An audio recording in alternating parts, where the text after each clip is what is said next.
So let's take a look here at lesson 25. Looking at extrema on a closed interval. All right. We mentioned a little bit about extrema before. And basically what we want to deal with here is, again, highlight the difference between absolute and relative extrema. Okay? So here we have the problem in example 1. It's find the critical numbers of f of x equals 3x to the fourth minus 4x cubed on the interval, the closed interval, notice, from -1 to 2. Then find the extrema and discuss the difference between absolute and relative extrema. So let's actually start here at the end, okay? Absolute extrema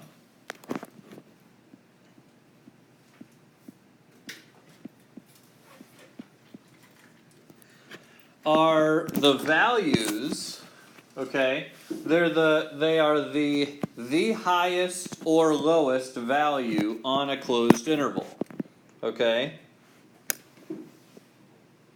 And it's only going to be one, okay? The highest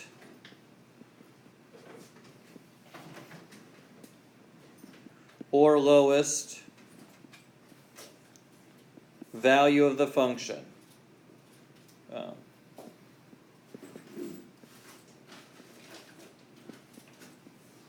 On the interval, okay?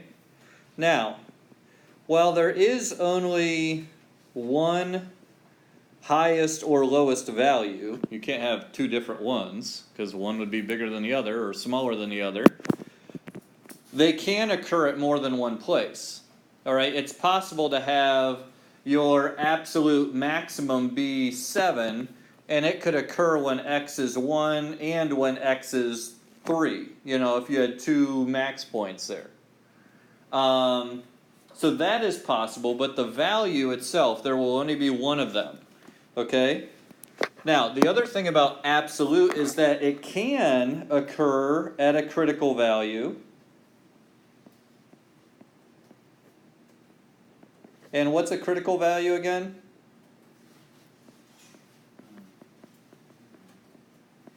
It's the x value of a maximum or minimum.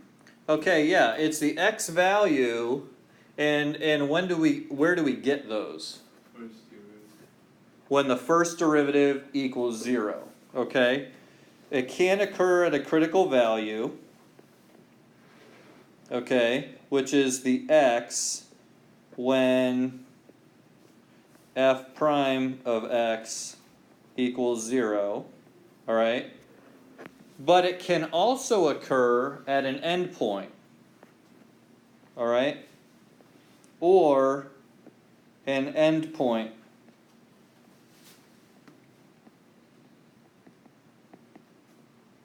Okay, of the interval.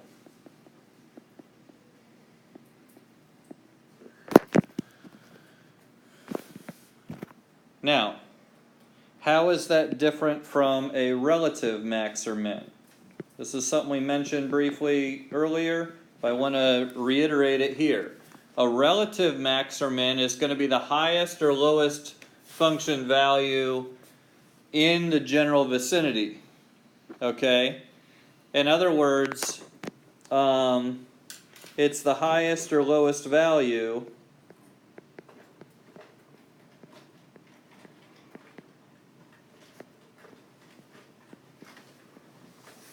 okay, in the neighborhood, we said, okay, or in that close area or close range around it.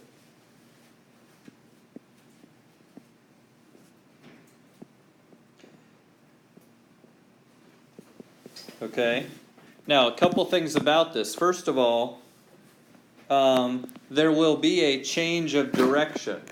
Okay, there will be a change of direction.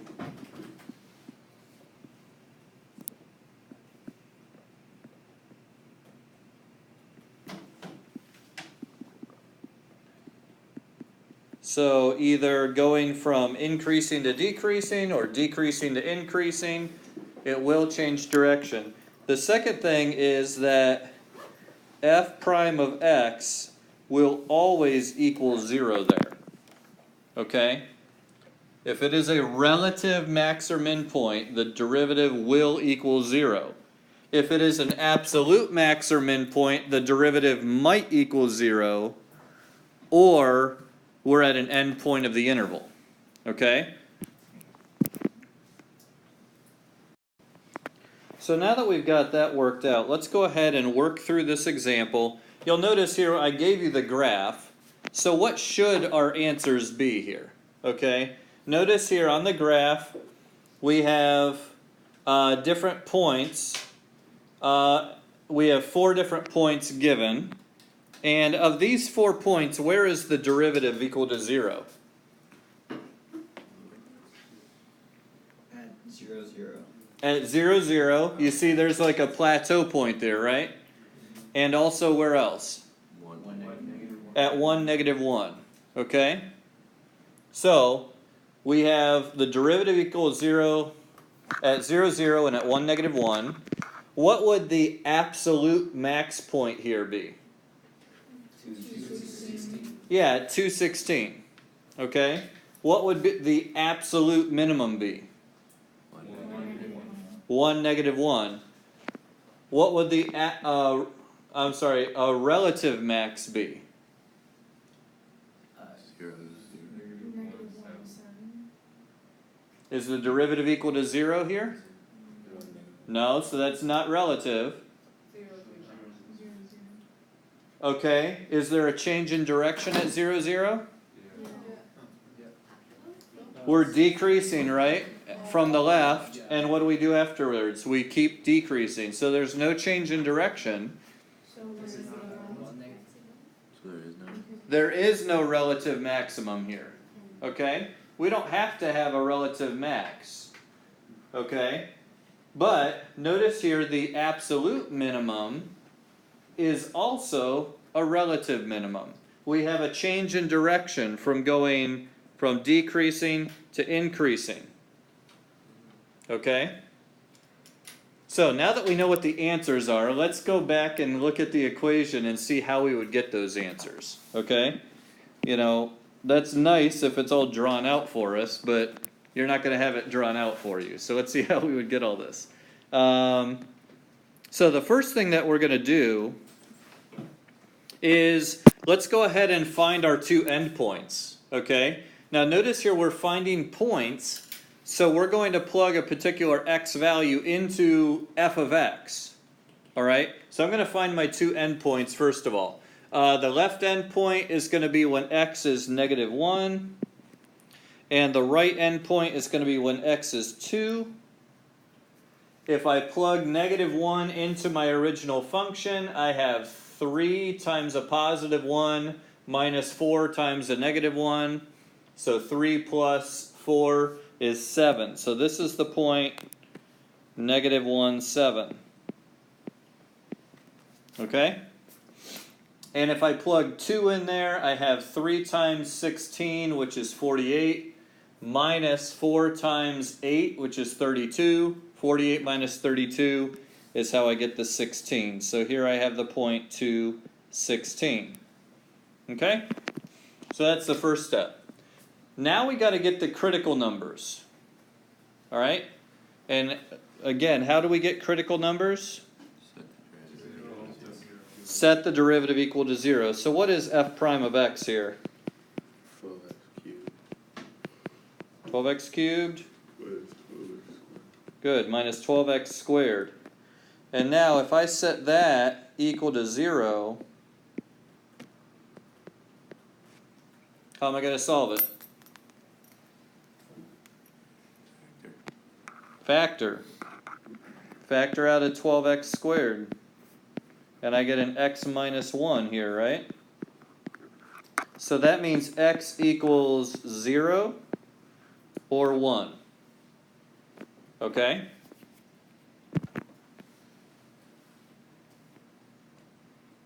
Now, a couple of things here that we need to make sure of, and that is, first of all, don't jump to conclusions. All right? So I am going to do a sign diagram for f prime. So I put 0 and I put a 1 here. Okay? One critical number is 0, one critical number is 1. The second thing is, after I get my sign diagram and I know what these points are, to get the actual point, I'm going to plug the values into the original function. All right? So we'll go ahead and do it now, actually. If I plug 0 into f, f of 0 is 0. So that's how I got that point 0, 0. Okay? And then I have 1. So I have 3 minus 4 is negative 1. So that's 1, negative 1. Okay? So here's where the sign diagram helps us figure out what exactly these are. Alright, if I plug in a negative value, which actually I could use negative 1, but now I'm going to be plugging it into the derivative. Alright, so if I plug negative 1 into the derivative, negative 1 squared is positive, and negative 1 minus 1 is negative 2. So I have here a positive times a negative, so that's going to give me negative. And that means that my function is going to be decreasing as we approach 0. Okay? So then I need to plug in a value between 0 and 1, so I'll use a half. A half squared is positive. A half minus 1 is negative. So I have a positive times a negative again, which is going to be negative. So that means that 0 is a plateau point. 0, 0 is a plateau point. So it's not a relative max or min, and it's not going to be an absolute max or min either. Okay? So then I look to the right of 1. If I plug 2 in here, I have a positive, and 2 minus 1 is positive.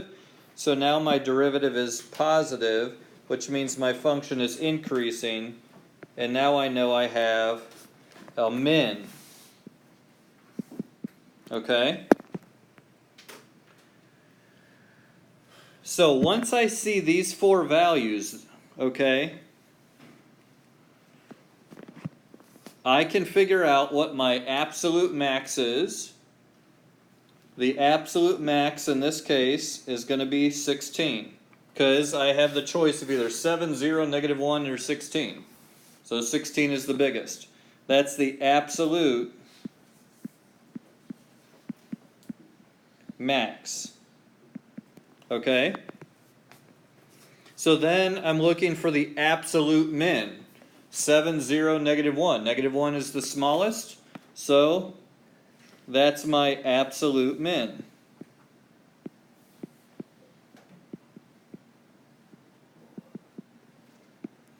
I look at the 2 critical points, and I already identified 1, negative 1 is a min. That means it is a relative min. Okay?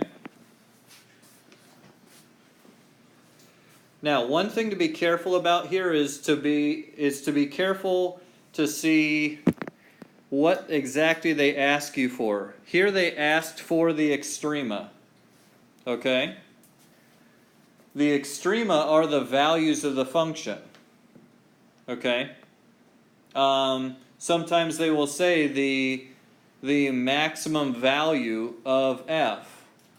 In that case, what they're looking for is the y-coordinate. Alright? Here, the extrema, you could give the whole point. If you wanted to be really careful about it, you could write a little bit. Okay? If they asked you where the max was, then they're asking you for an x-coordinate. Alright? It occurs when x equals 2. Alright? So what you could do just to explain this, the absolute max is 16 when x equals 2. All right? The absolute min and the relative min is -1 when x equals 1. All right? Especially if, you know, the language here is can be a little bit of an issue for you. Explaining it clearly like this will kind of cover it no matter how they ask the question. You have the point there, you're telling what the value is, and you're telling when it occurs.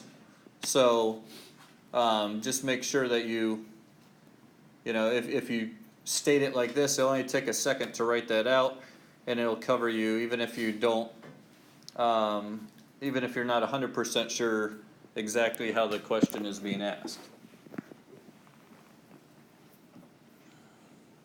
And yeah, they do get a little picky about things like that. All right? So, here's kind of a basic process. Find the critical numbers, evaluate the function at each critical number, evaluate the function at the endpoints, and then at least one of these, the least of these is the minimum, the greatest is the maximum.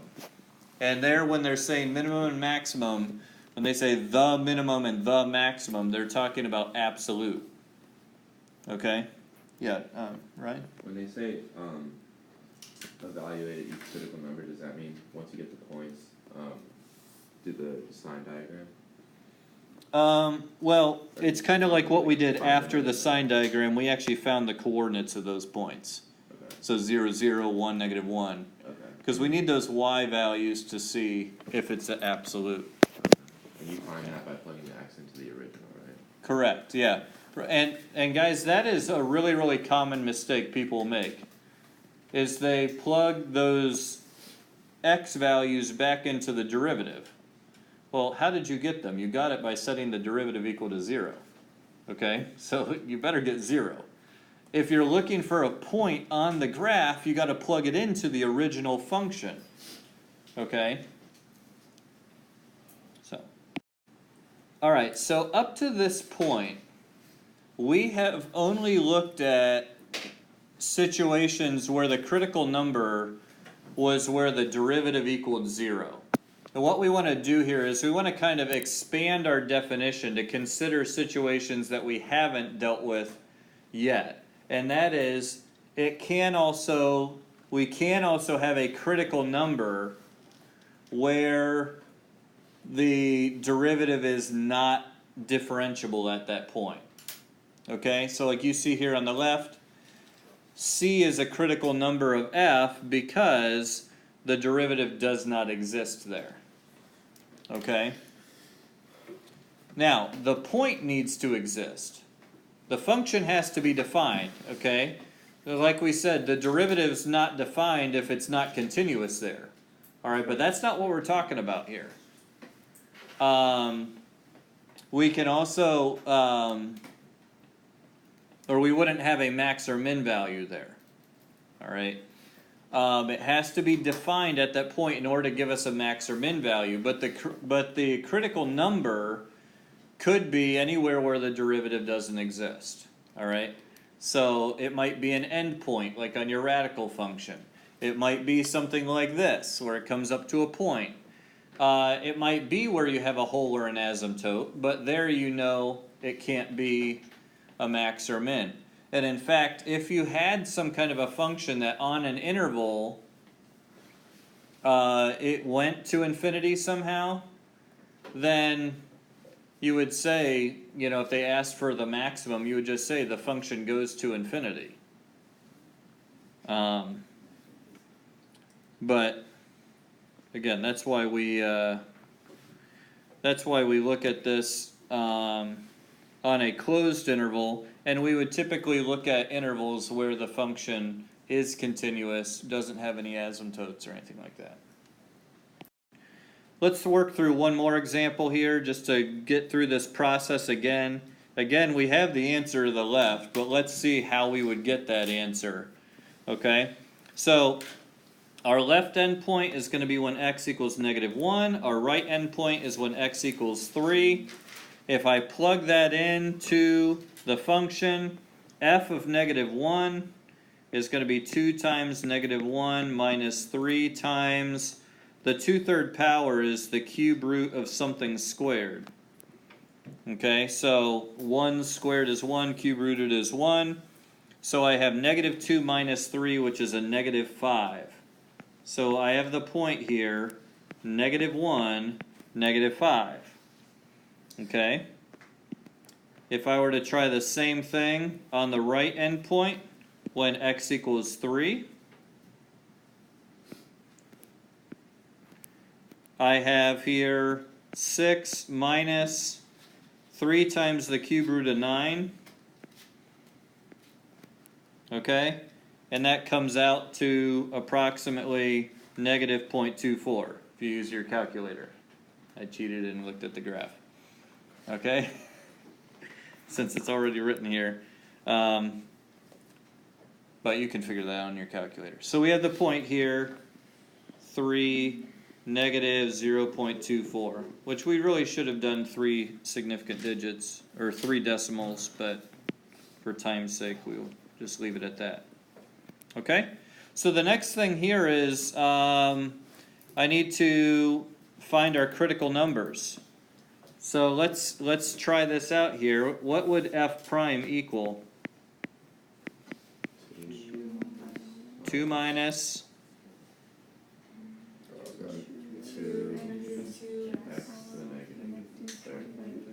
2x to the -1/3. I heard some people saying that.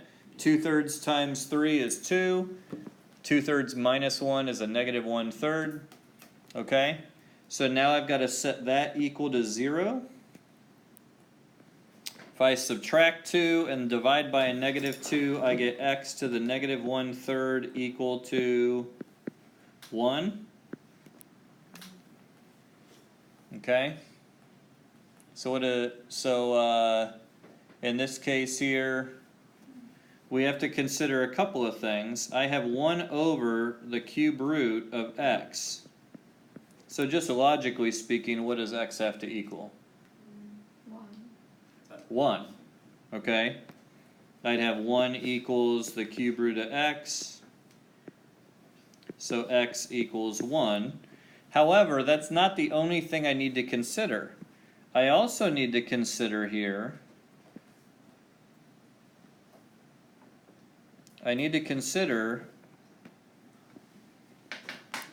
when is f prime undefined?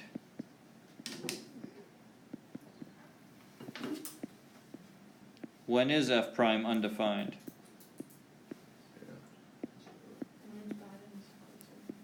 When the bottom equals 0. So that's when x equals 0. Alright, so I do have 2 critical numbers here. Okay? At 0, if I plug 0 into the original function, I get the point 0, 0. Okay, so it is, I don't have a discontinuity here, otherwise I wouldn't have a max or min point. It is an actual point on the graph. Okay, but then I also have this critical number when I plug 1 in. Okay, when x is 1, I have 2 minus 3, which is -1. So 1, -1. Okay? Now, why is that other critical number significant? Because when I do my sign diagram, to try to figure out what these points are, I have 0 and I have 1. Okay, if I plug into the derivative a negative number, I'm going to get a negative. Cube root of a negative is negative. So I know the function, I'm going to get cube root of negative is negative, so I have 2 plus something. Okay? Sorry, I was plugging it into this. If you plug it into here, a cube root of a negative is going to be negative, so negative times negative is positive, and positive plus 2 is going to be positive. So I know my derivative, everywhere to the left of 0, my derivative is positive, so my function is increasing. Okay? So then I plug in something between 0 and 1. I'm going to do something a little bit, well, actually it doesn't even matter what the number is as long as I think about the value here. If I have a fraction that's cube rooted, that's going to become a smaller fraction, right? Well, it's going to stay a fraction, not a smaller fraction. It'll be bigger, but it'll still be a fraction. Like the cube root of 1/8 is 1/2. Okay? So if I do 1 over a half, or I'm sorry, if I do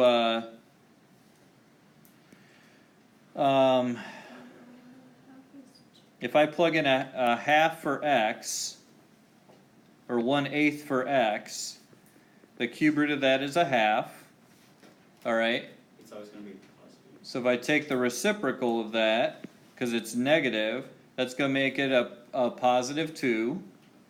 Alright? So I have 2 minus something. Okay? 2 minus something that's bigger than 2. 2 minus 4. So that's going to put me into the negatives. Okay? So I know my function will be decreasing. Then if I plug in something bigger than 1, okay, let's say I plug in 8. The cube root of 8 is 2. So the negative cube root, or the negative 1/3 power, would be 1/2. 2 times a half is 1. 2 minus 1 is positive 1. So I know that to the right of 1 I'm going to get positive values for my derivative, which means my function is increasing. Okay? So that means that 0, 0, while the derivative is undefined, it does give me a critical number, and and I can see here from the sign diagram that it is a maximum. Okay? Now, because it's a critical number, I know it's a relative max. Is it the absolute max? Yes. Okay? So it is an absolute max as well. 0 is bigger than -5, -1, and -24. Or 0.24. Okay. But then I look at this other point as well, the 1, -1, and I see here from the sign diagram that that's a min. That means it's a relative min. Is it the absolute min? No, where is that? At -1, -5. Okay? That's the absolute min. Okay? So you guys getting the hang of this, how they work together here? Yeah. All right.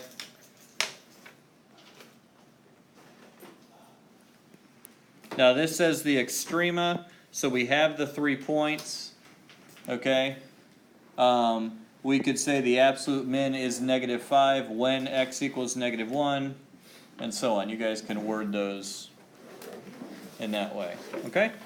So not terribly difficult. It's just a matter of running this analysis using the same tools that we've had to do some stuff in the past. Okay?